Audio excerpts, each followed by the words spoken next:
All right, welcome back to the Wise Old Crow Media Conversations with. I guess you'd call it a podcast. It's a podcast.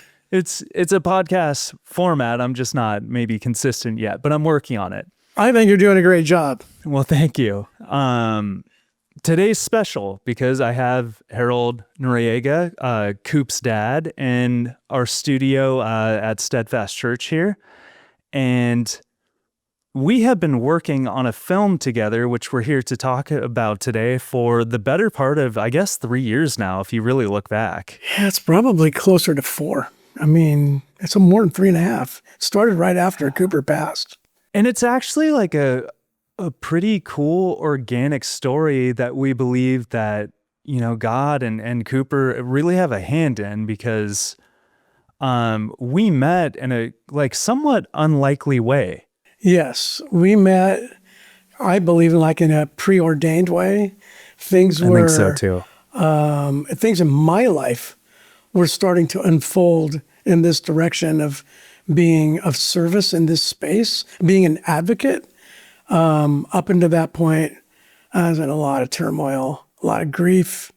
Let me say, a lot of pain from the grief, and some things happened, and then the doors started opening up, and then a mutual friend of ours just walked up from the beach where we were with our dogs on the grass, which we are almost every day, gives me a big hug.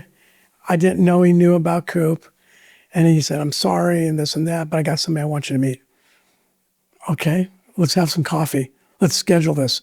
And that's how we met. I was in the commercial space, and what happened is during the pandemic, we were non-essential. You couldn't rent gear, you couldn't rent a studio, commercial budgets were frozen, marketing budgets were frozen. So you couldn't do this because you were going to spread COVID, exactly, kill people. Right? Everything is like on hold. I'm on pandemic relief. Our agency disbanded. I got severance pay, which covered like a little bit of time, but not as long as they had us locked down. And I had been off and on working on this Holocaust project that was not my project. Oh, yeah, I remember that. Yeah, it was called Live to Tell. And very cool project because it was about art. It was about art made out of artifacts from Auschwitz as an educational piece by the survivor who's in my wife's family. But it wasn't my project. I was brought in as a hired hand. And when I was trying to get my first film that I was producing funded, I had met a guy who's kind of my mentor, Joe Fury, and his son, who died of an overdose, was best friends with Reed, who's your friend, and he became my business partner. And we were working on a proof of concept, and someone had sent it to Reed before we met. And I guess as the story goes, he didn't watch it for like 2 months, which no one goes back to a text message 2 months later. It's kind of typical Reed, too. Sorry, bro. No, I know. And Reed called me and we hit it off, and we're like very much from the same music scene, growing up in the 90s and skateboarding and similar areas, impacted similar ways. And we ended up signing a contract together to fund my film, The Threshing Floor. And everything was, Wise Old Crow Media will be the like say so on the project, but I'll be an investor in it. He called me and he said, "Hey, I told you I'm never going to force you to do anything, but like, I really want you to meet my friend." And I knew Reed a very short time at this point, but like we had really hit it off. And yeah, when I met you guys together, I thought you know each other forever. No, seriously, like that's how tight you guys seem. Very short time, but like really hit it off. And he said, "I'll never forget this." He said, "I don't know if it's for this project or it's meant to be its own thing altogether. I just know that I need to connect you guys." And we went to coffee. I had never heard Cooper's name. I had never heard of Jade and Nessa, like any of these people. Like I'm 41, so like that had escaped me. But what stuck out to me with Cooper's story was not that, from the outside looking in, like I knew he had done something on social media. What stuck out to me as I got to know his story through you and Triva was young skateboarder who's an empath who was sensitive. And I'm like, well, that's me. Mm-hmm. Who had some struggles with specifically pharmaceutical pills. And I'm like, well, that was me. and ended up getting a bait and switch, which killed him. And I'm like, well, that could have been me. If I had grown up in his era, like the pills I was getting back in the early 2000s were coming up from Tijuana. So it's like that could have easily happened to any of us back then. It just wasn't, fentanyl wasn't a thing yet. The ingredients and the purpose behind the fentanyl had changed. Yeah. The same network distribution business plan has always been, intact. It's just improved every day. Yeah. And I came into your guys' house. I remember I was like, I don't know how it fits in the film, but I feel like I'm supposed to film with you guys. Yeah, you asked us to film as a part of the film you were making, The Threshing Floor, which is about a friend of yours that survived, a drug overdose and a bunch of other things, right? Yeah, heroin addiction. And similar to you, like I think he's probably around your age in the 40s, early 50s. Yeah, we knew each other in junior high and high school. And so a lot similar to, I told you earlier, Treva and I were part of another podcast filmed in our home yesterday of some other advocacy group. And they were, the two young women behind it are in recovery from drugs and alcohol. Oh, wow. And they're trying to spread the message in their world about particularly fentanyl and dangers of it. Yeah. And so you look at it and they were like you. They were before fentanyl. You all probably would have been dead if you would have been born another 10 years later.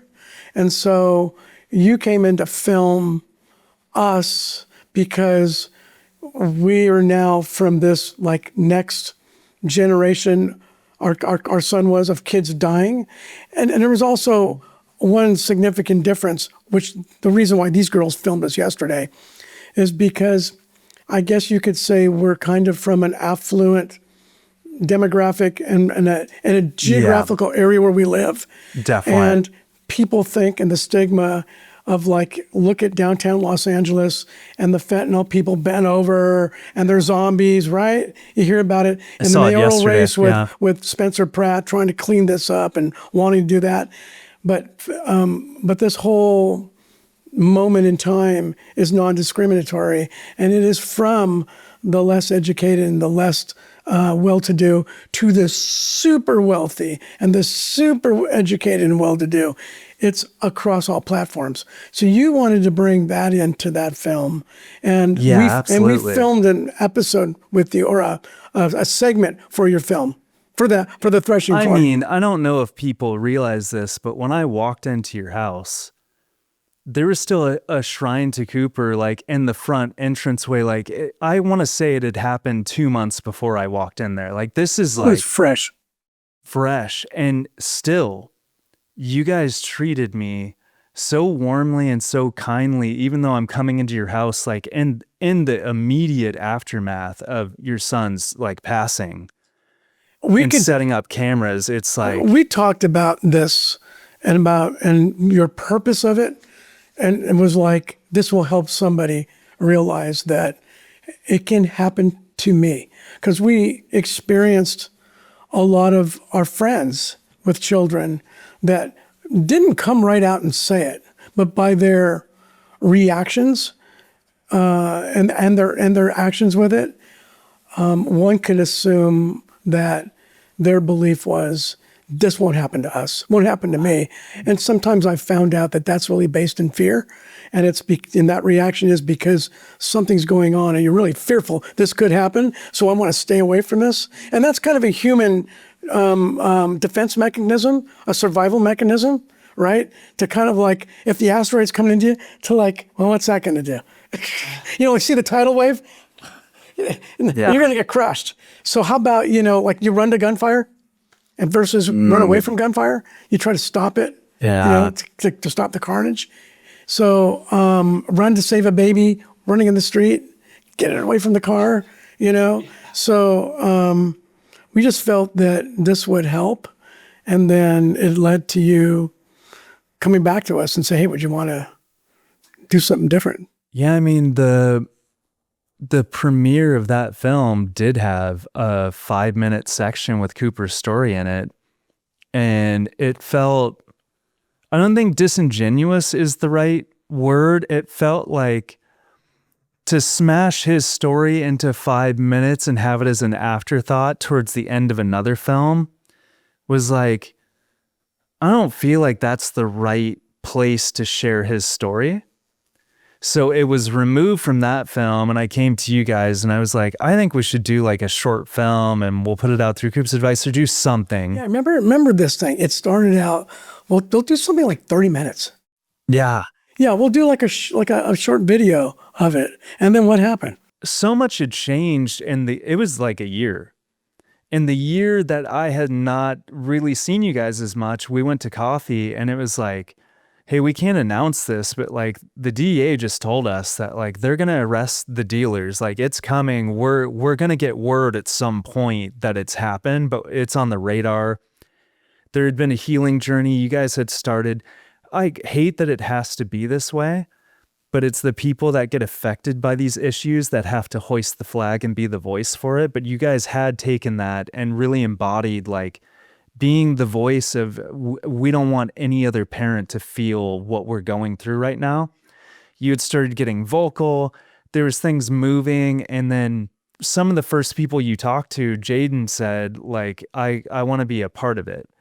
And I think people like Jaden, people like Nessa that have been around the industry, they kind of know, okay, like a documentary team, they may come in and like do whatever they want and put it out. And I think there was probably a little of that of like, hey, I want to be involved to make sure his story is told like honestly and like honors him Accurately. We had a meeting with him and Shannon. One of the things I remember in that was he said, I just feel like Cooper is like telling me, you better make me look cool. And we all laughed, you know? Yeah. And it's like, yeah, I once remember that. we kicked off and you started reaching out to people, Shannon started reaching out to people. And I think a lot of these kids that were friends with Cooper met me and I'm hoping could tell, like, he seems like an honest guy. You were like, genuine. And that's you how know. you came across with us. When you asked us, you mentioned that when you came into our home, you know, Treva and I have pretty good bullshit meters, you know? And so we could tell that. And when I met you for coffee, I didn't really know what this was about. And then, because Reed never really said anything about it. Oh, no kidding. So we met, and you were supposed to be there for like maybe 30 minutes, and we were there for like over 2 hours. Yeah. And I understood what you're looking to do. And, you know, Reed's thing was, hey, look, I just feel that there's something here. You guys need to chat and figure it out. He's doing something. We did that segment for your film. And then you came back and proposed this. We were looking at 30 minutes, but really what happened was, as you started to learn about Cooper, his story, what he had started before he passed, who was involved with his life, the story couldn't be told in 30 minutes. No. It ended up going to like, let's see if we go to like maybe an hour. And then it went to like an hour and a half. And then it went to a full documentary. And it's like, it's only because it's to do the entire story, and because so many things evolved. Yeah. As we were doing this, and actually as we are continuing, it's continuing to evolve today and in the future of the things that are still going on. It's like, you know, this is where it ended up.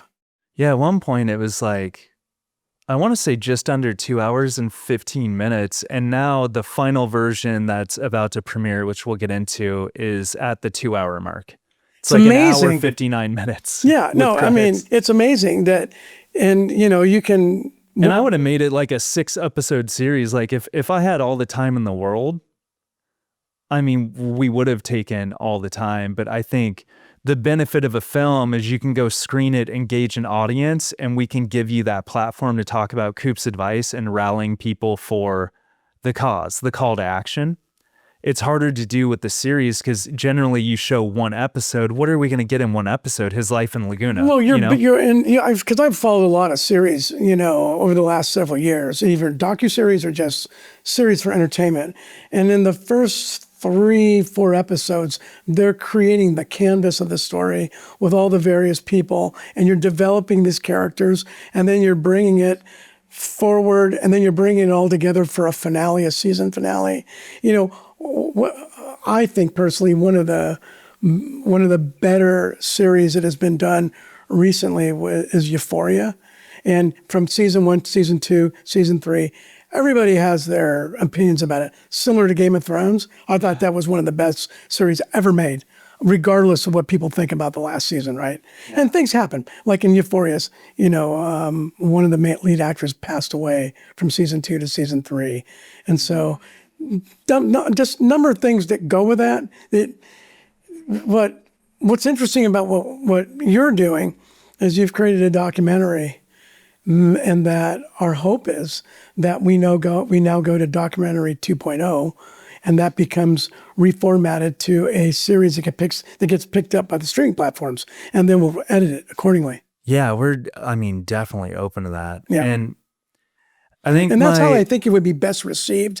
It gives you a break. Fans throughout the world, because you don't have to sit there through an hour and 50 minutes of something. You can really nice about like 45 minutes, and then you have a break to like use the bathroom, like grab something to eat, grab a soda, whatever. Pick it back up, Yeah. I mean, and the story from the beginning does lead in segments of his life where, there's a growing up. I mean, where they all lead to you want to know what's going on next. Yeah. And then it does end with a, kind of like a crescendo, but also a future and hope. It's cool that we can screen it as a film with the ability to, if we wanted to break it into episodes, if we got a streamer interested in doing that, it's like easy. Yeah, exactly. There's definitely footage on the... It has its natural breaks in it. Absolutely, from the story. It does. Yeah, I can see where they are, and I know what sequences got left on the editing floor that I would insert in to like open an episode, things like that. So it's on the radar, but I'm really excited that we can screen it. And I want to ask you about your side of the process, because there's different ways documentaries get made, and a lot of the people I look up to, like Matt, who did Cartel Land, it's like the grassroots, like life unfolding on camera, and it's not overproduced. We're not like drawing everyone into studios all the time. It's more just like, we're in your space, we're telling stories, we're following people. And because I'm into that style of grassroots kind of filmmaking, I tend to spend a lot of time with people. And I would say I was in your house a lot. And Treva and I had a lot of conversations on and off camera, and just like spending time with you guys. From the time there was 20 minutes of an edit, I was sending you links to watch, and you've probably watched this film dozens of times at this point. Was that hard, considering the content and what's being talked about, and having me like in your space all the time? Like, no, because, and I think it's important for people to understand, the people behind the film with you. It's not something that Treva and Harold created. It's not something that Coop's advice created. It's your creation. And you instead of wrote the story or a script, you extracted the script from us and Parker and everyone involved through your long process of interviewing and being with people, and then learning from what they've said to ask these additional questions and get back more background or get more context, or more feeling from them. Our job was to ensure that the story was accurate, and that the portrayal that Treva's on film saying, people, you knew who our son was. You communicated with him. He talked to you online. He showed you who he was. Yeah. But there was also things about Cooper's past, about how he grew up, about, his struggles with mental health and addiction, that we wanted to clarify and make sure people understood, so that parents, kids, siblings, friends could relate, and and just ensure that the accuracy. So when looking at film rolls, you would send us clips, etc.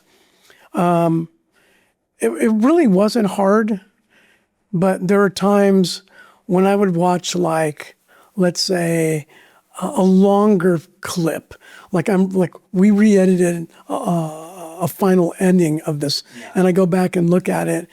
Yeah, sometimes I'm sitting there with my computer crying because it just because of the emotion that you've created in building and telling the story. A lot of it is not out of grief or pain.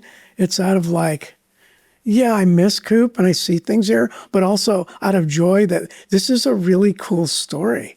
And like, we could have never, ever created something like this. The only explanation I have for how this project from beginning to end is in existence is because of God's hand and Cooper's hand and our collective willingness to be open to that. And, for the layman, I don't know what comes into making really good films like, I don't know, like Schindler's List, it's a really the big film. Titanic. Yeah. But there are people that are very gifted like yourself. But in this instance, I know that just being asked to go to this meeting with you and then have this thing developed, it was at a time when all these other opportunities to be of service in this space were opening themselves up to us. It's like, this feels right. Let's just go with it. We're briefly chatting about there's another an episode series that just recently came out on HBO or ID Discovery. And that is a combination of some brief interviews with Parker and Hunter and one of Cooper's friends growing up.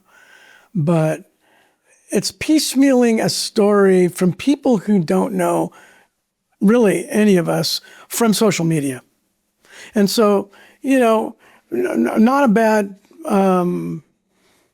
piece for trying to put it together to present to somebody that may not know in the scope of a larger series based on, series of whatever the series is going to be. But a lot of the story is not told and there's some inaccuracies. It happens, Our film definitely clears it up. I mean, really portrays the accurate story that people will love to see. I haven't watched it, but from what I've heard, they did hit the fentanyl aspect really well. Our friend Bill Bodner was in there. Everyone who's in there is also in our film. I think the only difference is I got to spend a lot more time. And it's kind of like your focus, and what spoke to me was the grief journey.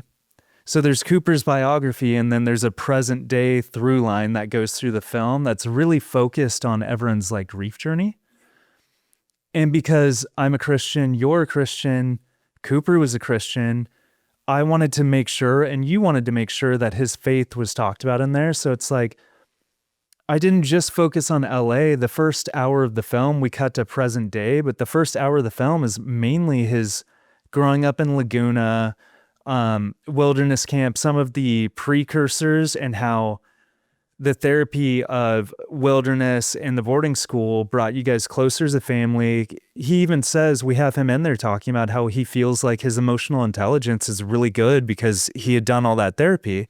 We actually learned a lot from him and his mentors there that helped our family dynamic with coping mechanisms and really learning to leave your shit at the door. And this is more important and be all in. Yeah. Which is things that we do today, continuing on, but we would awesome. have really never learned that. And we never learned it in individual therapy sessions we had, just on our own things, myself and Treva, et cetera.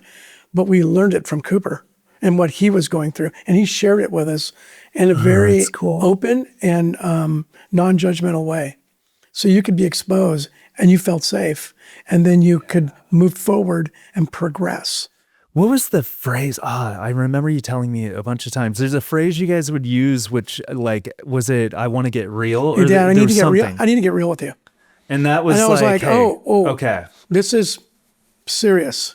Yeah. Like, like I really need to listen to what you have to say. This is important. And it was something that we do It's today. really cool, though. And it was really cool with him because it could just pop up I had a moment, he had a moment, and he was thinking about something, and like, it was the code word. Like if you have a code word, it was a code phrase for us. And it was really cool because we would get real. I would get right open with him about things. And then Treva and I talked about it yesterday in this other podcast. They wanted us to film a certain segment that happened with us where we got real with each other.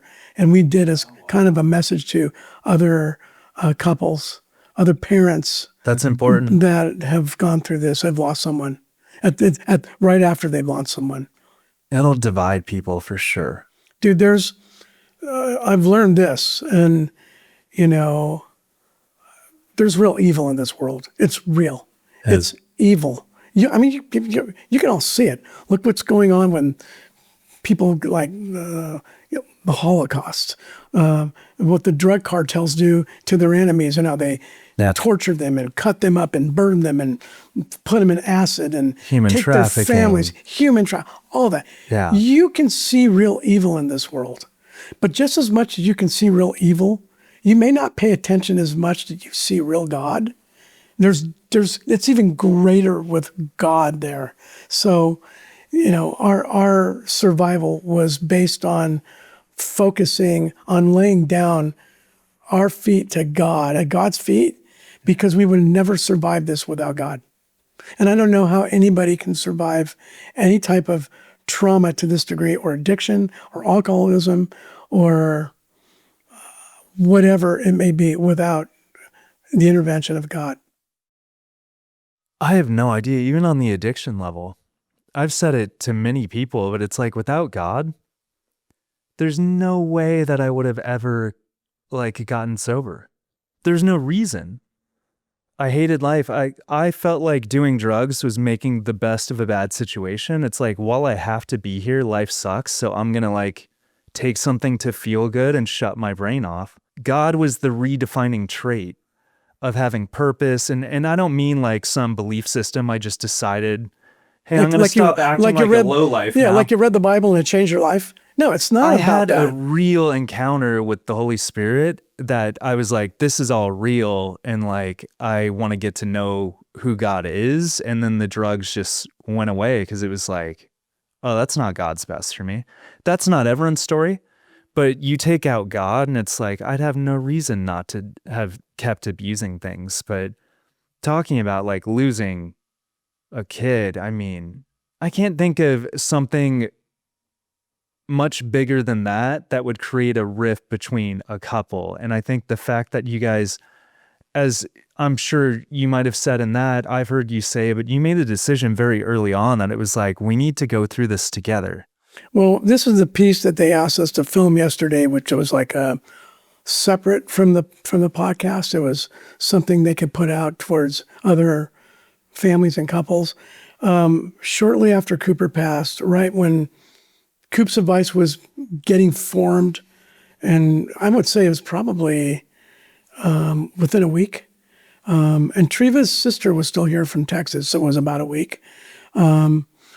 She reminded us at Christmas, you guys, you made that pact with each other. Treva and I went back in our sitting room in our home where we filmed a lot of our stuff for the documentary. And I sat there and I said, if we don't make a commitment to ourselves right now to stay together, we will split up. This is beyond us. We won't be able to handle this without being able to be together. There's real evil in this world, and it will divide us. And what it'll ultimately do, it'll send each of us down a road of being separated from God. And ultimately, we will probably be separated from God forever, because it leads to suicide. It leads to self-destruction, leads to all these bad, evil things that are designed to keep you from God. So we have to make this commitment now, because there'll be a time where we're going to blame each other, point fingers. It's because of you. Because of your grief and your pain. And what's it going to do for Parker? What's it going to do for other people that are going to look at us and see what happens? So we made that commitment. And there's been times where we were both like, but we remembered it and we mentioned it and we got through it. And we continue to remind ourselves about that, and it also creates more value of you holding on to your own faith with God. We really wanted to tell the family story, Cooper's story. I think just to cap off on the other piece, because it's like, I don't know that team and I'm not going to build a narrative or speculate. I know some people felt like there was some creative choices that they disagreed with, but what you have to remember is you can't take that out on the people who participated, because the people who were in that went in with good intentions to honor Cooper, to be honest. As a viewer, you have no idea how questions were asked. You have no idea how things were edited together. You have no idea what they're trying to take for clicks and likes, and you see a soundbite for more views. Yeah, you see all the sound bites, and their sound bites. Well, I'm going to address particularly because there's sound bites that or social media pieces that are not accurate, and we started getting some DMs and messages from people from that film that came out on the first. But I do want to say this. 99% of the messages we've received, people have made an effort to go to the either the Tell Me About Tomorrow website or the Coop's Advice website and send emails from there, which they had to make that effort, or they DM'd. 99% are, thank you, appreciate that story. I too have struggled, or I too have lost somebody. God bless you, and I feel sorry, and very empathetic and loving, whatever. Yeah. We've had one or two where I don't know if it was a bot or whatever, but maybe trying to create clickbait with us. Yeah. But one of the things that I'll just say that was inaccurate, and we've heard some people talk about it, and I've asked Treva, she got really heated on it. Oh no! And over one of them. And I just said, look, and there were some things that were inaccurate about Hunter, some things about Nessa, and just said, look, if you jump on that, you're going to put fuel to the fire, and it's not necessary. This is going to blow over soon, and our documentary is coming out, and people are going to focus on the true story backed by all of us, et cetera. But one of the things that I actually commented on a TikTok post that was very genuine last night. And it was a young girl talking about it was just unfortunate that Cooper was forced to decide between Nessa and Jaden when they broke up. And he goes, someone shouldn't have to be in that position. I'm kind of paraphrasing how I kind of understood this. Someone shouldn't have to be in the position of choosing. And I said, and they thought it was this our documentary? And I clarified, this was not the Tell Me About Tomorrow documentary. Yeah. This was an episode of a series that has come out.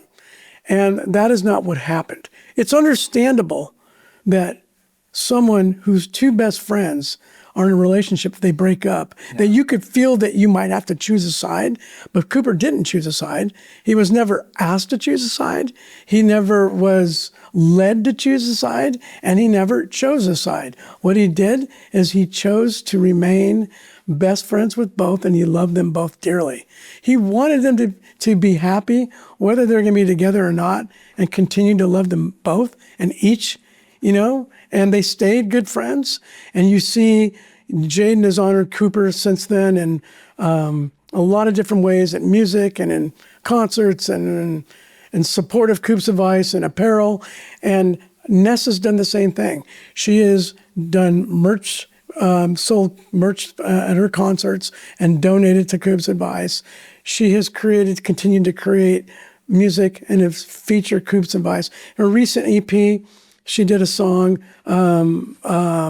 Stay With Me, that featured some breadcrumbs of a photo of Cooper in the back of the case, similar to like this. Yeah. And no, there's been no issue at all. And so like, I'm just, it was an error. Everybody makes an unforced error. Yeah. So like, it's cool. But I just wanted to clarify it because, you'll see this more of that story in our film.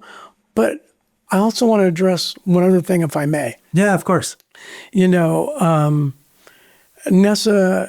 and her involvement with the documentary. Yeah, we get asked about this one a lot, huh? Nessa was very, very, very open from the very beginning because we asked her for her complete, however you would like to participate. We want you part of that because you're one of Cooper's best friends, et cetera. And Nessa was very open and honest with me more than once when I've asked over the course of the 4 years. She basically had just said, I'd love to be part of this, but I just don't think I can from my own mental health standpoint.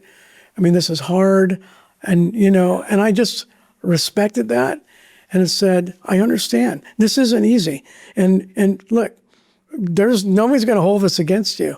And I know that if you could, you would. But as time has gone on, she has honored and supported Coop throughout her career and it continues. I spoke with Nessa by message a couple of days ago. She and Bree, her manager, will be at the screening of the premiere of the documentary. Yeah. There's no issue with Nessa and Parker and Nessa and Jaden. We're all friends. We're all family. Nessa was at the paddle out service we had for our real close Coop family friends. She has always been there to support it in the way that she felt that she could.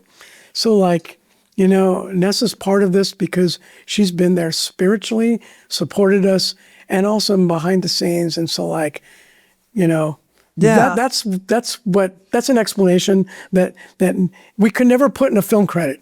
No, I'm glad you addressed it because, it has been hard when there was a while where everything I put out tied to the film, like people would accuse us of keeping her out. Like, why is Nessa not there? Yeah, or why like are you keeping her out of this? It's like you're not inviting her in. And I think now that you've addressed it, we can say it was never fair for us to speak on Nessa's behalf. Like we reached out 3-4 times. We got the gist of at some point you're being insensitive if you keep reaching out. Well, I'm going to clarify this part. Yeah. It's not like 3 or 4 times to just keep asking you. There were different milestones. As the film evolved, there were different segments. We'd say this would be great here, but I understand, her schedule.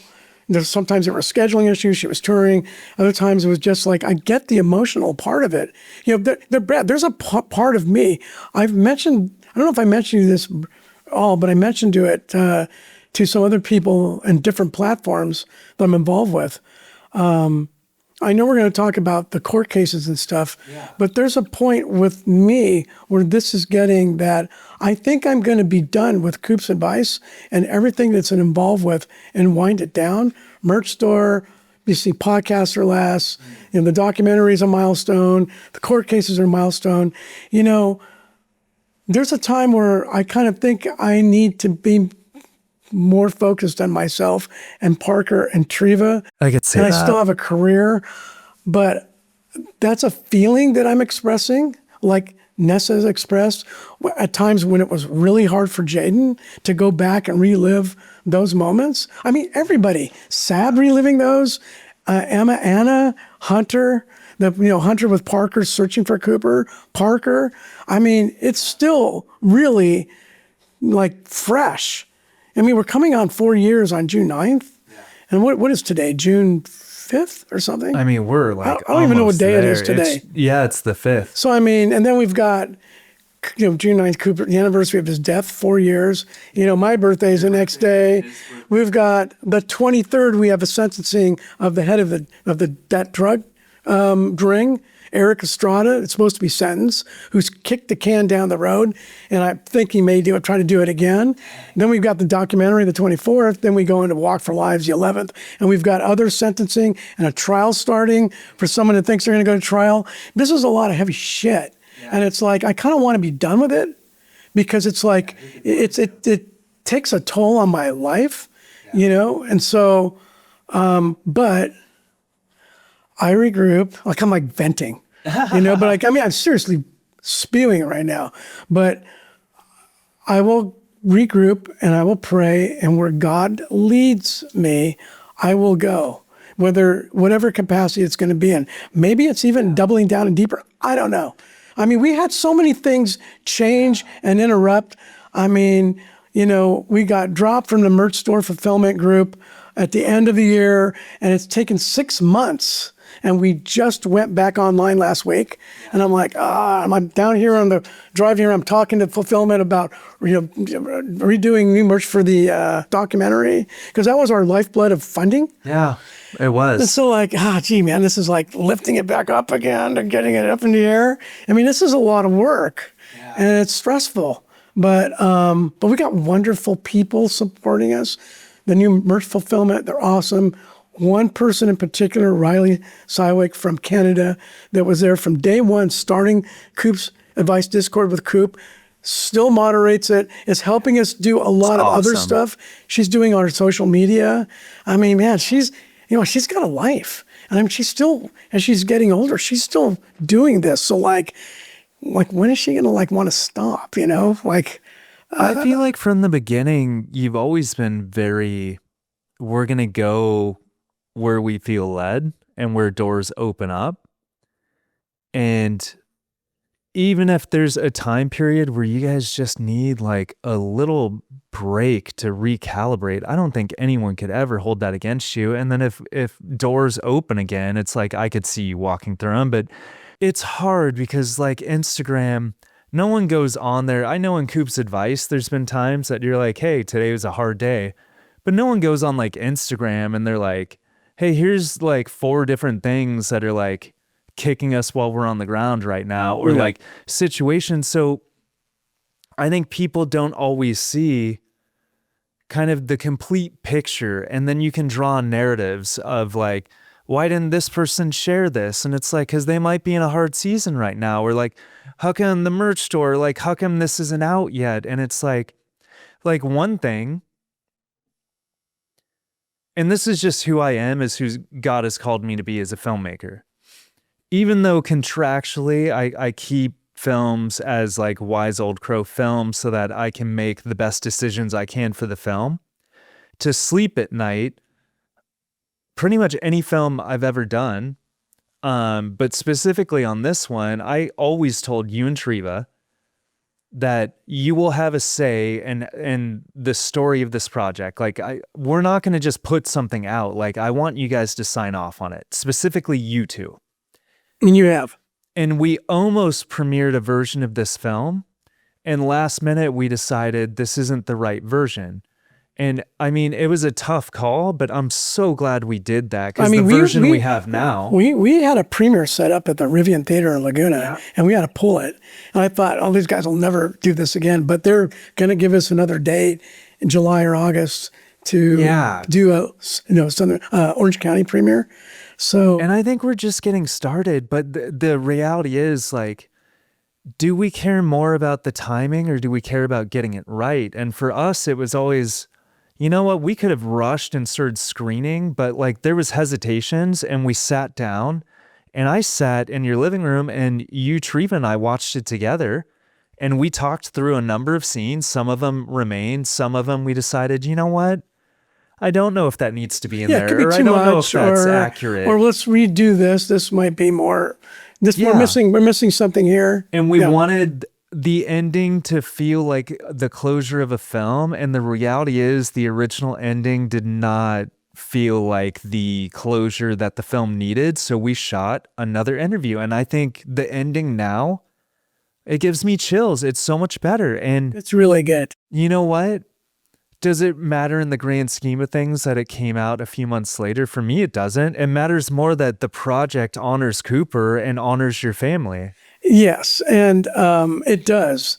And most importantly, it's the message that when others see this, that it is our hope that they'll, wherever they may be in this continuum of mental health, addiction, fentanyl, et cetera, that they will make a healthier and, positive choice. Because it's ultimately up to you, getting to what you're going to do. No one is going to be there to tell you what to do. You have to make your own decision. And it's just because it's everywhere where you would not expect it or don't think it would be, or might be too normalized to think it would be somewhere like a vape cartridge or in weed or in an Adderall. It's there. So the light bulb has to go on. We're just trying to provide some electricity. So the light goes on, you go, and we're seeing a big change in things, but we have a long way to go. Yeah. Another thing that you just touched on, and I only bring some of this stuff up because this is our chance. I know there's questions on some of this stuff, and it's like, let's just people deserve to know kind of a little more behind the curtain. Another thing was the original ending I had foreseen in the film was a sidewalk interview with Hugh Trevin Parker coming out of the sentencing. And that just as you just said, the can just got kicked down the road. It's like those guys found ways to delay that over and over and over. I mean, we're like a year down. I think the original sentencing was meant to be. At least a year. And this has been... We're going on 3 years. This is insane to me. It's insane how this happens. And it's like, and every time something like that happens, we'll get a delay notice like, okay, let's just say next Wednesday, there's going to be the sentencing hearing. We'll hear on Tuesday morning, it got pushed out maybe another 3, 4, 5 months because of... Their attorney found some loophole. Or with whatever negotiating is on the table for something. But look, I'm a believer in due process, and I'm going to give them their due process.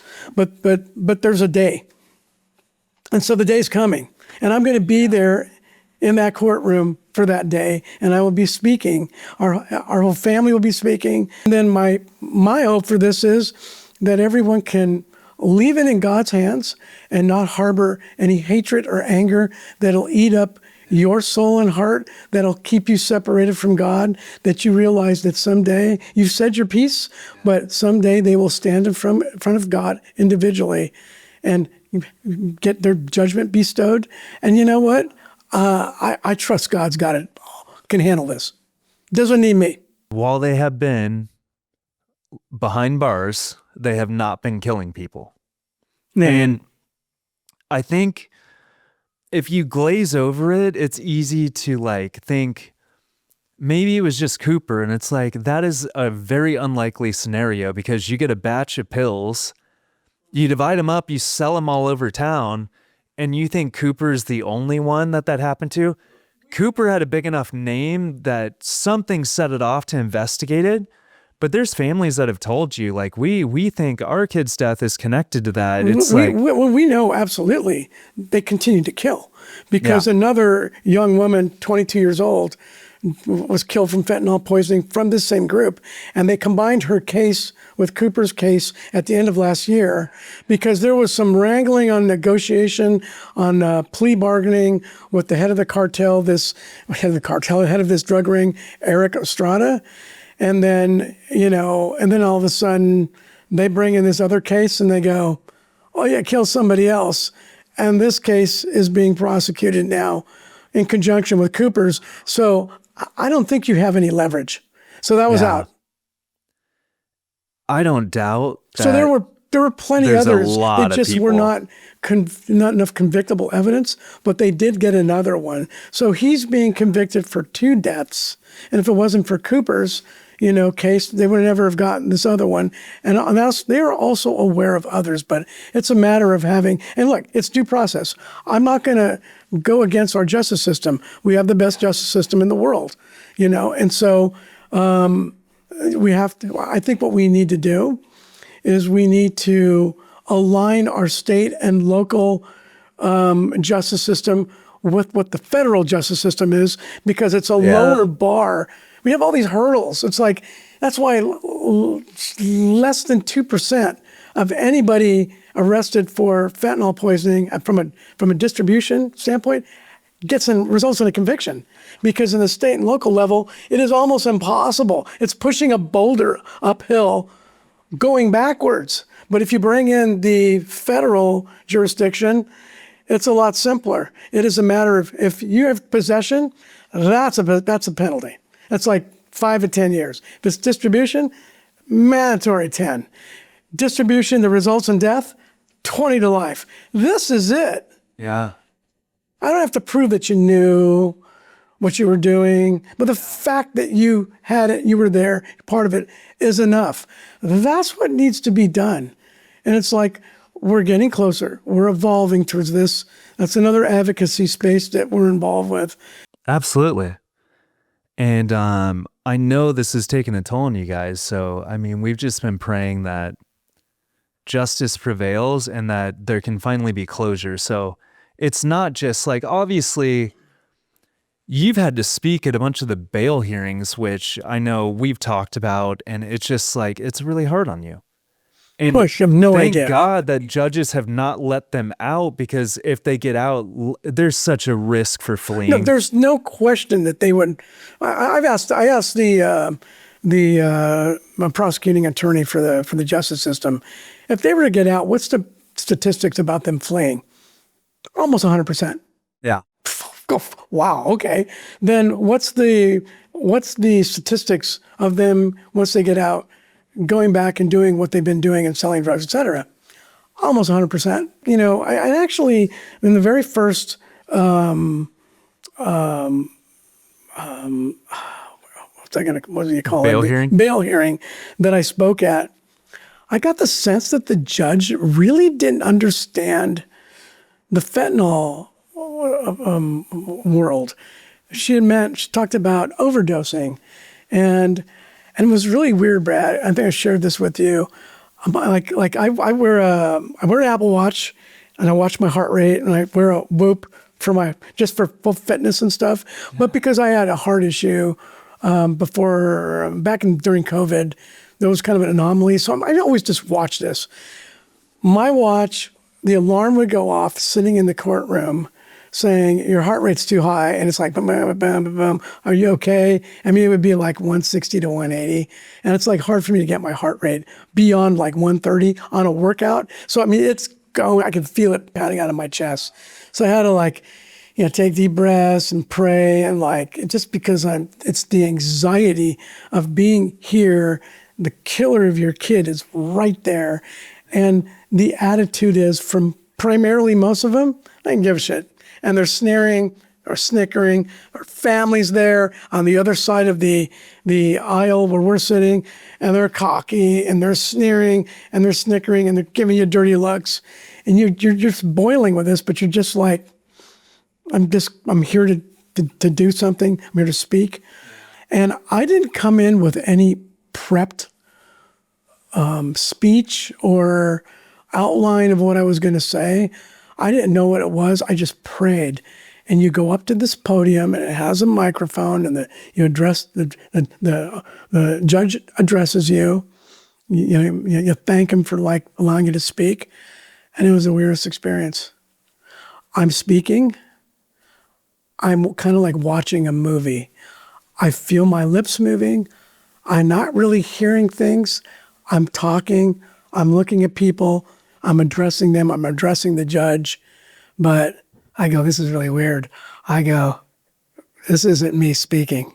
Whoa. Words are coming out about this. And then I can kind of hear it. And then I can go, oh, I know where this is going. And then I can feel myself speak. And I can feel like it has to go here. And I remember the first time when I was speaking and talking to the judge, Your Honor, this is not an overdose. This is poisoning. My son didn't intend to take something of an amount that would kill him. If I put fentanyl in your beer or your glass of wine at the bar and you drank it and died, was that an accidental death by alcohol, or were you poisoned? I go, words matter. And if these guys are allowed to go, they're going to kill or they're going to escape and never be accountable. They've already demonstrated their actions. For the year after Cooper passed away, you can follow their social media. They partied. They continued to do drugs. They continued to sell. The operation continued and killed somebody else. What are they going to do? They've already demonstrated by their actions. That's what my dad taught me. Watch what someone does, and if it matches their words, because it's what they do is what counts. That's their word. And you know what? It's on display here. So therefore, boom, no bail.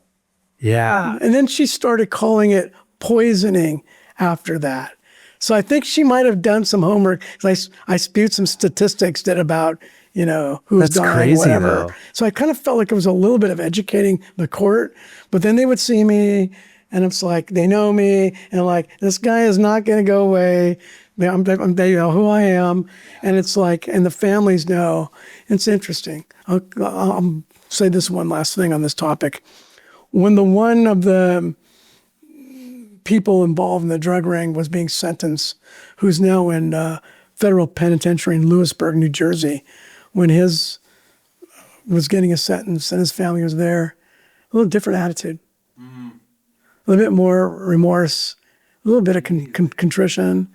Like changes when cockiness goes away when you're going to be sentenced for a long time in prison. Wow, I didn't know you had like an outer body experience while that was happening. It's been 2 or 3 times. Wow.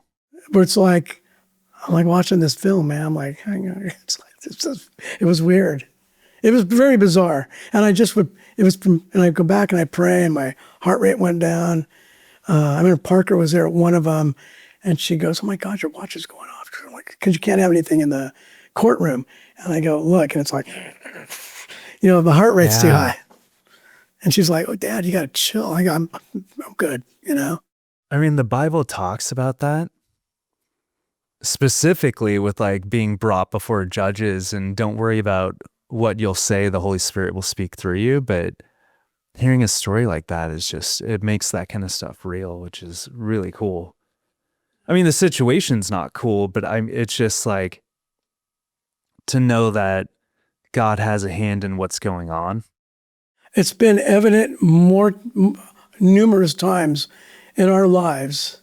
Parker, Treva, Jaden, Sab, Nessa, where God has helped along the way, has reached out because everyone needed the direction with him. Yeah. Oh, I mean, a lot of people have had experiences. Even I had like a very like lucid dream that Cooper was in where I got to talk to him. And at the time I was in a creative block where the film, like I couldn't push it forward. And I had like the most brief conversation with him in this dream and it felt so real. He didn't say a lot, but I understood what he was saying. And then I was able to like push the film forward the next day. It was a trip. But just the journey of working on this has been crazy. And I think before we even talk about the premiere, I want people to have at least the flyby. We're not going to go super in depth, but getting into these bigger festivals is a really big deal. In fact, there's films that premiered at South by Southwest in March that were on Netflix in April. Right. Were those deals secured before? Who knows? My next door neighbor had his film at Sundance, won an award. Their son wrote it and was on Hulu like directly after. Fabulous film. Yeah. The stipulation to most of these festivals, and I'm talking about Sundance, Tribeca, South by Southwest, unless you get into like Sundance, if you get into Sundance, then South by and Tribeca, they might make an exception. Toronto, where they'll screen you too because you're a Sundance film. For the most part, you have to have your application in. They'll give deadlines. Right. By this deadline, you have to have the film submitted. You can still work on the film if you must, but we only agree to watch whatever is on that link when we open it. Your application that has the synopsis, trailer, cast of the film, images, whatever. Once you submit it, you are now in a waiting game. That waiting game could be 3 months, 4 months, 5 months, depends on the festival. It's a long time.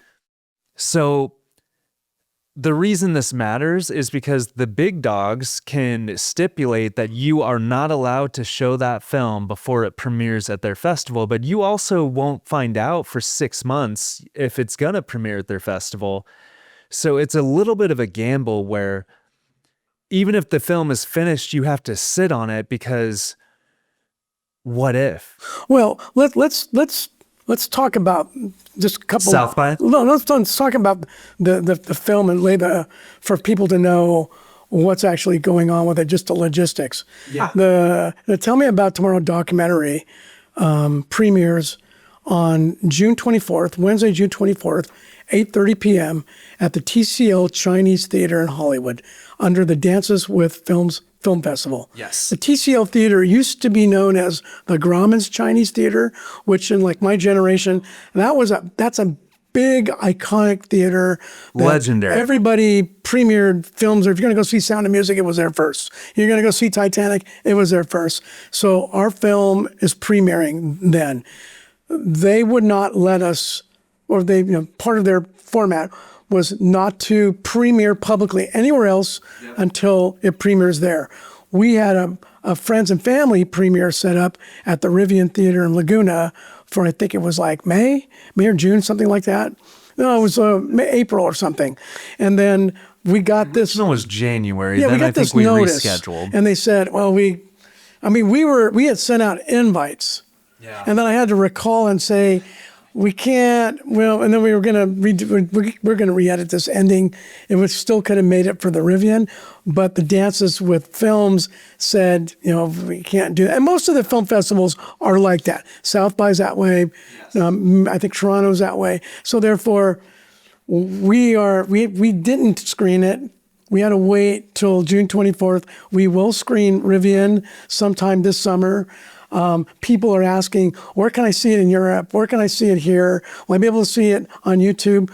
Our hope is a streaming platform will pick it up, and then therefore we can put it out internationally. Yeah, and so some people may have read this in a post, and as much as the caption would allow me to write, because it kept maxing out. Yeah.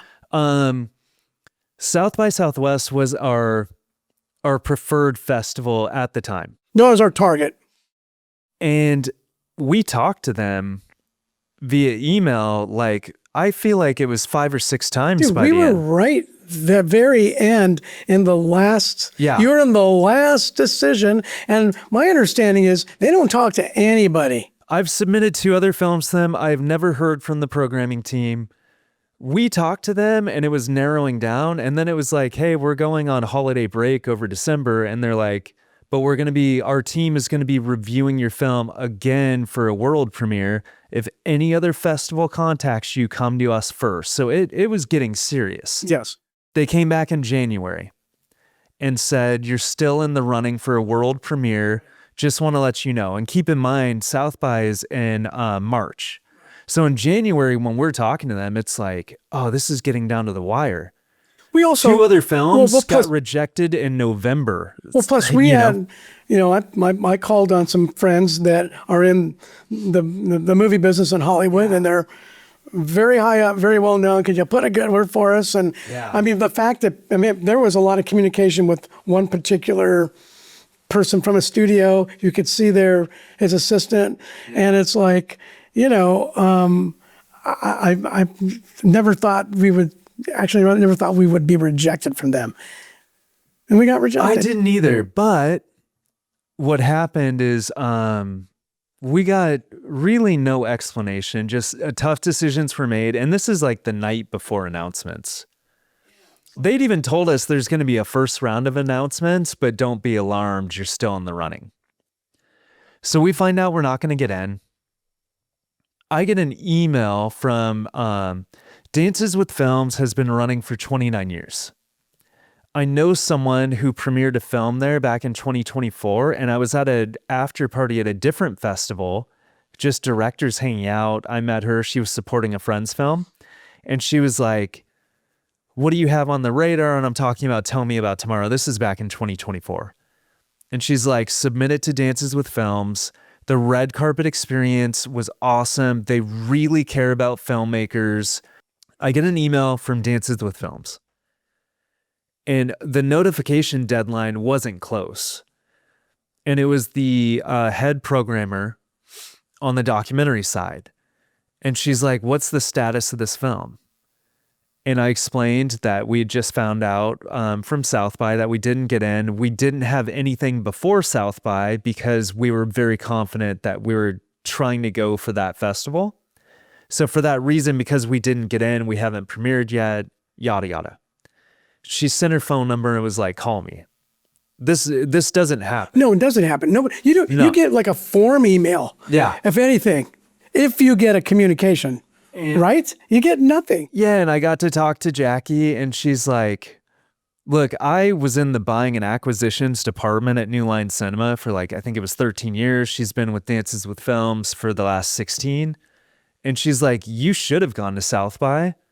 I think being a 2-hour film, they probably couldn't give you the space at the end of the day because they get 17,000 applications. So a 2-hour film might take up the spot of 2 other films.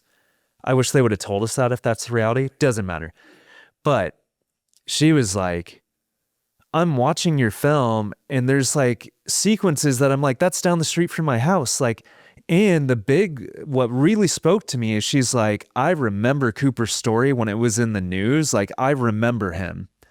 This is an LA film and it should have an LA premiere. I agree. And at the end of the day, South by and like credibility would have been amazing, but I feel like we're going exactly where we need to go. So much of Cooper's story takes place like literally like on this side of town. It's an iconic theater. It's like the Hollywood Walk is right there. I mean, God, maybe I should get a billboard. I know, right? Right?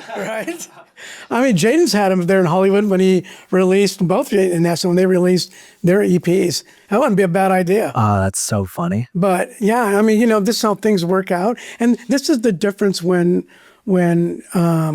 you were communicating to us about this. I'm sitting in the background and going, dude, don't worry, it's not a big problem. Whatever God wants, it's all good. Yeah. And I understand you were stressing because like, this is your project. But I'm like, this is going to be what God's meant it to be. Yeah. They got their hands on it, God and Coop. So like, I'm just here as a vessel, right? Yeah. So, but I always remember kind of how things have been in my life. It's like real estate for me. Yeah. It's like, we're chasing South by. It's like you're chasing the girl to go out with you. And it's like, I keep getting like, not answer my call. You call a second time. Maybe I'll send her a text. I mean, you're chasing. But with Dances with Films, they've been reaching out to us. Yeah. They were like, I mean, they gave more communication with you. Like, we want you to do this. We want you to do that. We want you guys here. It's a LA story. Yeah. This is really where it needs to be. It's like, wait a minute. Why are we chasing anybody? These guys want us there. And so, we want to get everybody there to see this film. I mean, there's 268 seats? Yes. Yeah, it's 268, which is not a lot. No. So 8:30 p.m. It's a little past my bedtime, but I'm going to stay up.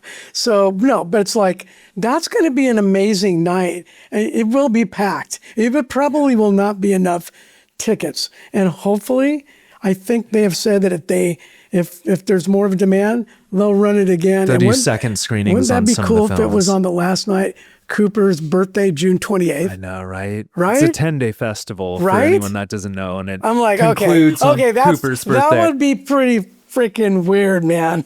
It's like, okay, I'm just going with the flow. We've already got earmarked, like, over half the seats are earmarked and gone. So this isn't a lot of seating, but I think it's going to be, like anything else, as you get closer, there's going to be people who are going to be bummed they didn't get tickets. Yeah. And there's a Q&A with us following the screening in the theater.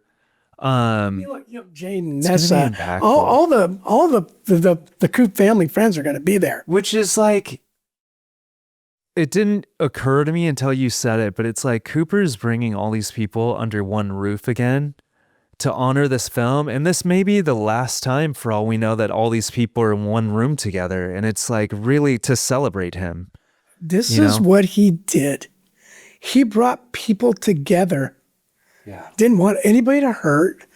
Just wanted to have fun and love each other. So you look at, like I said earlier, when Jane and Nessa broke up, he didn't want that to happen, but it happens. But he was not going to be any less of a friend to either one of them. It'd just be a little different how it worked out, but it worked out. He brought the Discord together so people around the world, these kids could have a place to talk about their issues of mental health and addiction. And it's still over 160,000 kids strong today. To me, that is mind-blowing. And now I'm seeing kids in the schools that I've spoken to, Laguna Beach, Capitol Valley, Dana Hills, they have their own kids advocacy groups called Strength in Numbers, because no one's been listening to them. So they're doing it for themselves. And not just, there's drugs, there's alcohol, unwanted sex, peer pressure, like they're growing up's tough, man. Yeah, but they're doing this. So like, this is what Coop was about. And like, you're right. I think all these people that were associated with him when he was alive, he's bringing everybody back together, maybe one final time, or maybe it's one time together so they can go off on their missions and affect the world. Because they're all very, very gifted and unique and special people. All of them. It's really cool. And as we've mapped out, it's been a journey for us. And even like the festival, it's been a journey in getting the right version of the film. When Dances with Films told us that they were making an official we're in, the next thing that was said is, you're an early pick. You can't announce it yet. So it's not that we didn't want to, but they're like, if you start announcing and other people see it, we're going to get flooded with emails about their application. And it's like, we just need you to keep it under wraps. 100%. And we did. So now we're there. There's other festivals that we're still waiting to hear from. I would love to screen at Newport Beach Film Festival, Laguna Coast Film I'm Festival. sure we will screen at both of those. I would love to do some college campus screenings that are not even film festival related, but just to like engage like some of the youth out there and show them this like impactful film. To circle back on the distribution question, when's it going to be available? Will it be available here? Look, we want a world release. I'm not looking for a North American thing. Like, Cooper has fans all over the world, and not just like abstractly like, oh, people pop up here. Like, you hear from people all the time. All over the world. All Europe, over the time. South America, the only everywhere. 2 countries we've never heard from, and I think there's 140 countries in the world, something like that, it has been North Korea and China. For obvious reasons, yeah. But Russia, during the height of the Ukraine conflict, I mean, when they were like really the height of all the killing, there were kids from Ukraine that were able to get on the internet and send us messages, and I would communicate with them.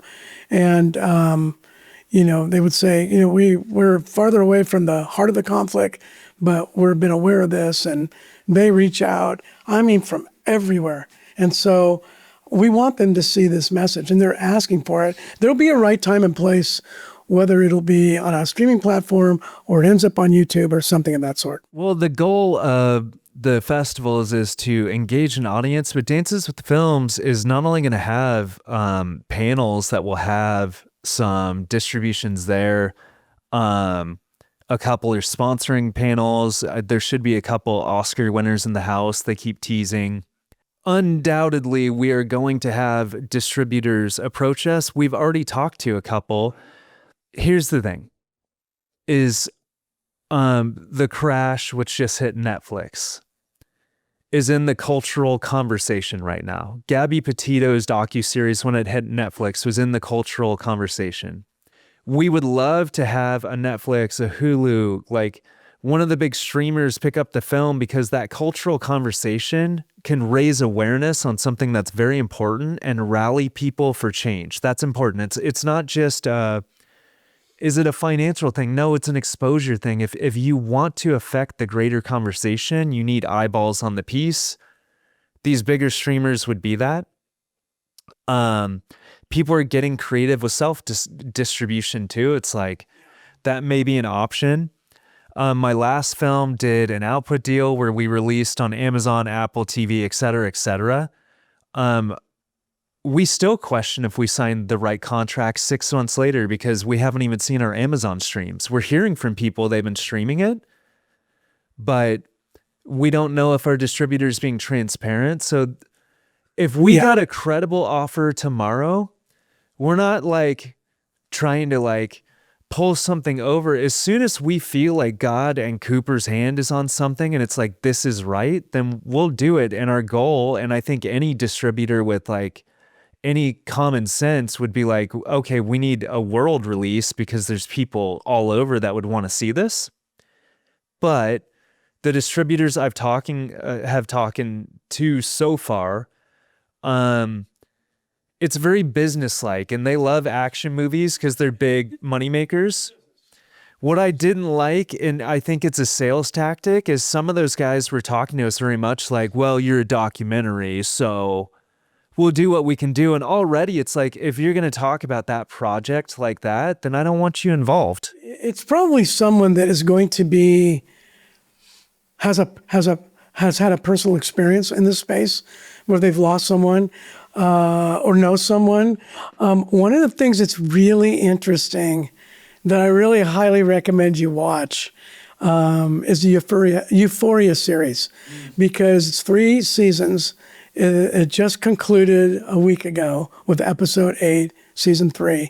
And now today on social media, a lot of the kids are posting how similar Cooper's story was to Rue's, and in the episode 8, how she passed away from a fentanyl, how she took fentanyl, she took a pill that had fentanyl. I saw passed Parker away. had posted about it. But it's empathetic. And Sam Levinson, because Angus Cloud passed away from a drug overdose after season 2, he wanted to keep in his honor alive during this film. In the end, of the film with what Rue experiences, it's a lot similar to what Cooper experienced. Both of them grew closer to God, very strong at the end of their days. Both of them were trying to escape from their relationship with addiction and help other people. And you see what happens. Thus, a lot of the kids out there are reposting a lot of edits with similarities between Cooper and Zendaya, Rue, the character she plays in that. So, it might be somebody like a Sam Levinson that has had an experience with this that says, I like a film like this and there's a message. Who knows? All the right things come through like that. Like I told you from the very beginning, it'll be interesting to see what God and Cooper do with this film. Yeah. I'm totally know that it's in better hands. And also, I've always asked you, it'll be interesting to ask you at some point in time in the future how Cooper changed your life. Yeah. Because you didn't know anything. You're a complete stranger to this. So blind. And I think we just want all the fans out there to know, it's like, as soon as we can make it available, we're going to. And it's like, we do want a world release. We're not trying to keep it just North America. We're just protecting the film. Yes. Because I think the last thing I'll touch on is sometimes it's like, couldn't you just throw it on YouTube or something? And it's like, the horror stories you hear is, even when a documentary is using something in a proper fair use, meaning a lawyer would sign off and say it's transformative, it's not using more than it needs to, it doesn't take away from the original piece of work, it's for commentary purpose. There's going to be somebody. If someone puts a copyright strike through, it's taken down. YouTube will just side with the striker. Yeah, you got to spend time arguing and proving and whatever. Yes, we need something controllable that doesn't have that much liability, and we need to protect it and not sign a contract with someone who then has the rights to distribution over the film that isn't doing what we think is in the best interest of Cooper's legacy. It has to be in the same mindset and vision that we have for the film, because look, I know this is a living that you do. This is your living. And it's also, the creativity is part of who you are. But our involvement with this film was to create a message so that it would help prevent somebody else from dying. Yeah. And so, given all that, we're not out there for the money, but it'll be the right path that will take care of all of our requirements, our message, your living, your career. I really think there's something special is going to happen from this, in addition to lives being saved, because we've already seen it just from what Coop started with the Discord channel and the outreach to kids. And this is another large, this is the most significant project we've been involved with. And I feel as the custodian of every person that donated money to Coop's Advice, because Coop's Advice funded this. Absolutely. Is that this is the right deployment of that one kid who would donate $1, or $5 versus the $50,000, $60,000 donor. It's like, that kid is, to me, the most genuine, the sweet, because that might come out of his lunch money, right? Or he's saving for like the new skateboard, or I want to take my girlfriend out for a first date, whatever. They decided to donate to Coop's Advice. How do we, as stewards of this, in where Cooper wanted, this is where we've been led to deploy this. And it's been almost, 3 years plus. And so I think it's a great project. I think everyone will be blown away by how quality and good this film is. And that's nice. And the message that it sends, and what you've created in creating the story, and everyone's participation. I'm just so thankful that they participated. And then the outside participation of everybody that has helped us behind the scenes get this to this point. It's like, and we're just starting with the premiere. I mean, that's cool. We're just starting the journey to screening it. And I can't wait. And then it's just special. And for those, it really is. I really hope for those that can attend or that are close enough or whatever, if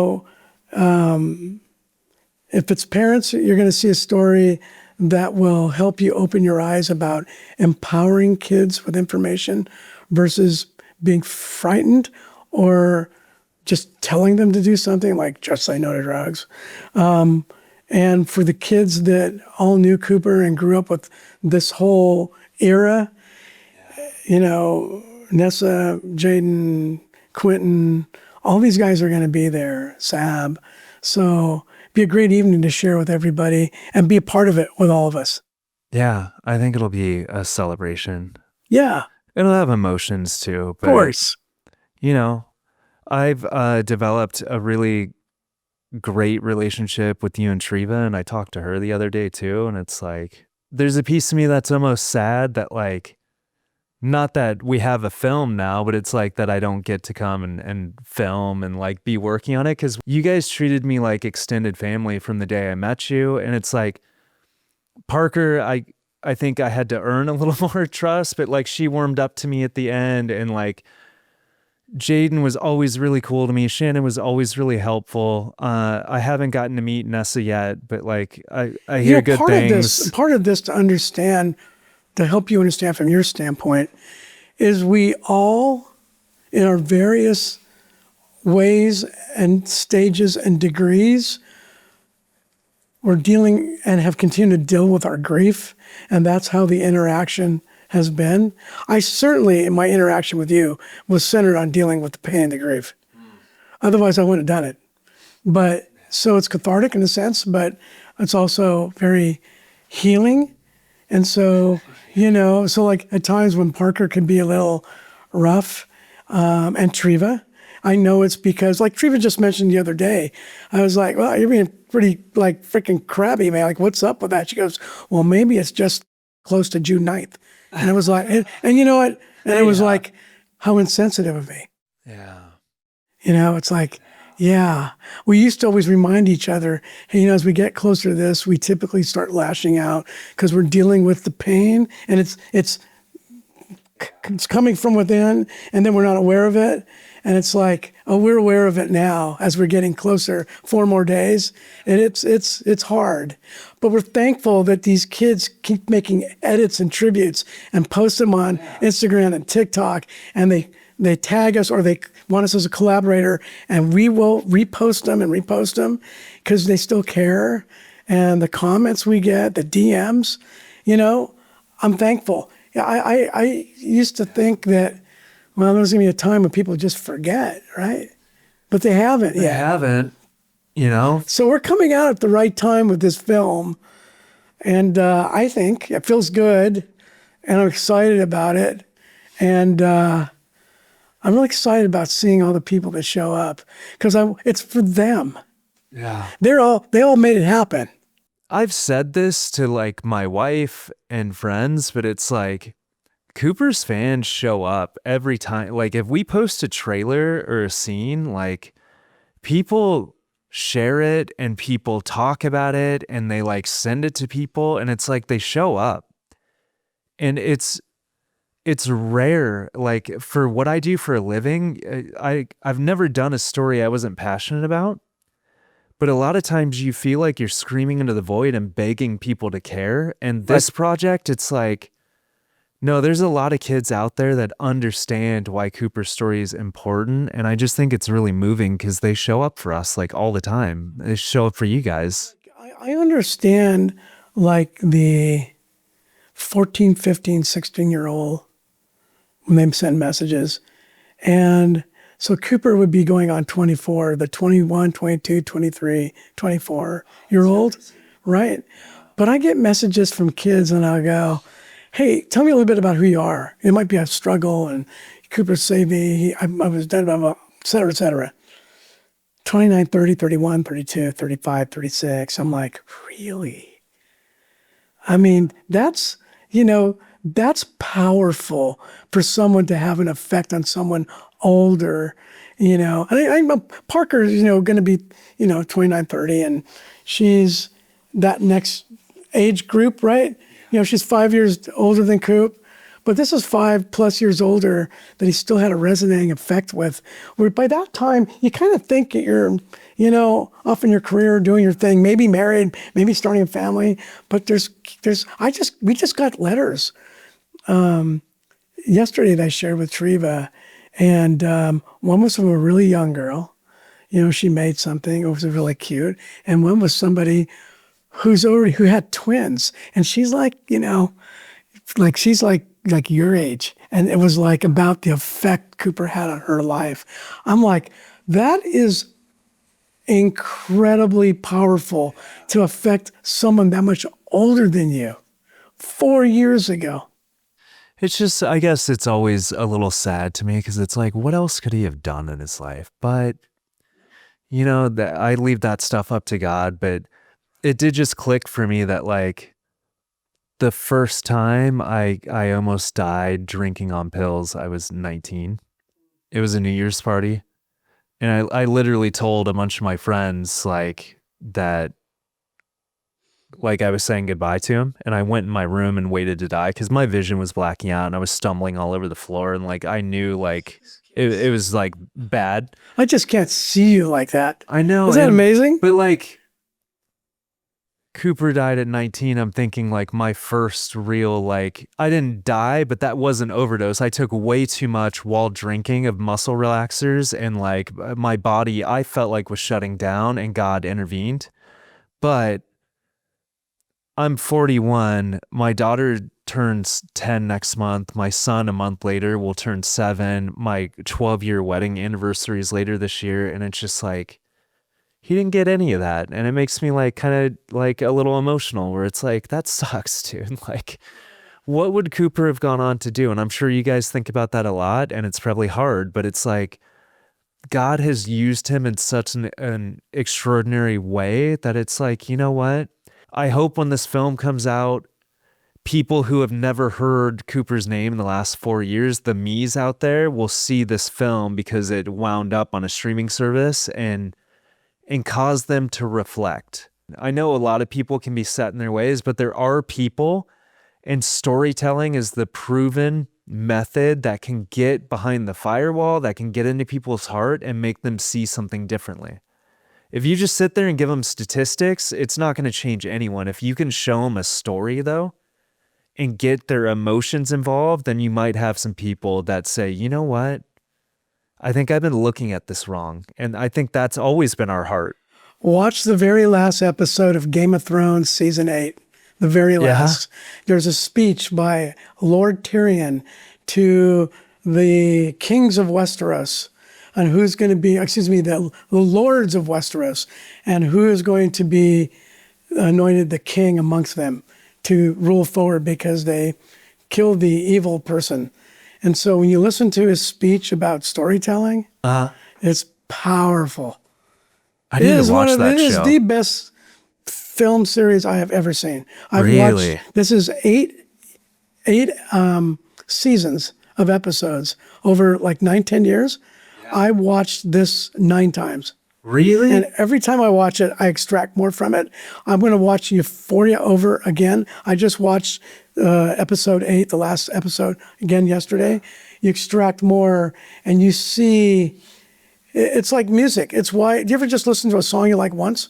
No, you listen it over. Yeah. And then sometimes listen to it loud. Somebody put headphones on, sometimes just in the background. But you listen to it because you like it, because you get more from it, feeling, lyrics, the vibe, whatever it is. I've been doing that with films just because they're good. And because I'm being a musician, I'm like you with film. I like to break it apart. Like, why is it good? How these musical pieces come together to bring it, like the soup, the ingredients. You listen, very last episode of Game of Thrones, last episode of Euphoria, but watch both those. We're living in the time of Game of Thrones.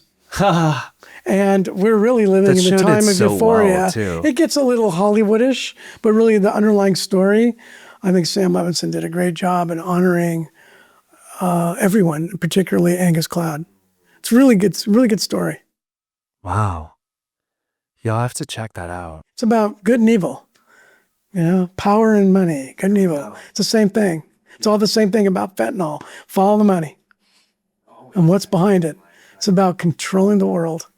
When we were talking about the other episode that came out about Coop, people will see that there's a couple clips of myself and Triva that have just been posted from podcasts and other social media posts, but we didn't participate directly with it. We were going to, but from the very beginning, we had asked that whenever this is part of a 6 or 8 episode series, right? That you would launch yours after our documentary, and we would give you that date. And if you can honor that, you have our participation. But that's a priority. When we found out that they were not going to honor that, Triva and I pulled our participation. So we're not going to support it. We're not going to be involved with it. Sorry. Parker and Hunter and a couple other people had already done their filming. Right. We were supposed to go to New York and film. We didn't. We just canceled it and said, we're done. Our documentary is more important. And that's why I think you might see why a lot of it is piecemealing together a story from social media and a narrator as someone we have no clue what their relationship is to Cooper or anybody in this film, other than they're kind of like I think they were kind of like a pundit or a social media pundit, not knocking her, but like, you got somebody to tell the story that's I guess might have read or looked at some posts. And so, not knocking it, but that's why we're not there and why we're not involved with it. Yeah. And I mean, by that point, yeah, Parker and Hunter had already interviewed. I think Landon had too. And I'm not Lydia, sure who I else think it is was in Lydia, there. and that was it. And all those people are also in our film. Yeah, and so a couple people have been received some kind of negative comments. Which is not fair. Not fair at all, because if you look at the whole picture, the whole entire context of everything, this was meant to be kind of a short version, but after our documentary. But so, they tried to piecemeal it together afterwards with social media content and creating scenes and filler, or I guess you call it B-roll. That's not, I don't even know what it is. It's like he just grabbed it from space, put it in there because it's some guy looking like he was doing a drug deal, and that looks like a drug dealer. You got a kid in a hoodie, we don't see his face. Is that Cooper, or is that like is it a, what do you call it? Is this an example of who he is? Or, well, anyway, just saying is, I'm glad that it's drumming up curiosity and people reaching out to us about our film. And so we're thankful for that. And we look forward to seeing everybody when they come to Hollywood on the 24th of June.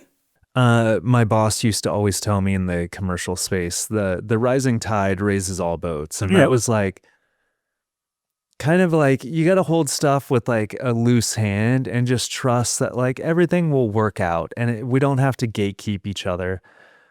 The way they did that, I haven't watched the episode, but the way it was done through the clips I watched is very much my anti-style. As I had said, the guys I look up to is very much like, you grab a Canon C300 and you go in the trenches and you let life unfold and you film what's happening and you talk to people and you follow emotions. Theirs is a little more dramatization, studio interview. It was very well shot, I'll say that. My big thing is just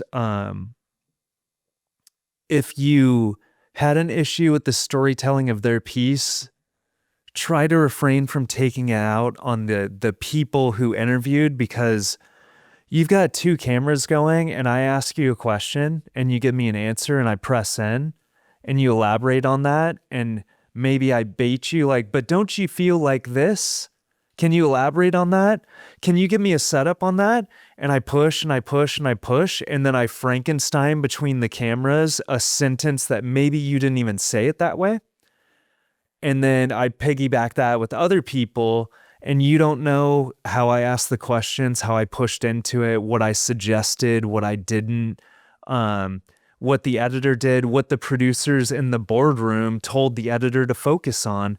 You don't have any of that. So to draw narratives and attack at people for just like talking on camera, I just feel like it's hard. It's not fair. Plus, it's not fair. It's a different goal. We're not trying to create a series that's picked up by a platform to make money as a living. We're doing this as a message, and it's got a different purpose. We're the reason that I feel like we've been brought together is because we both do what we feel God leads us to do.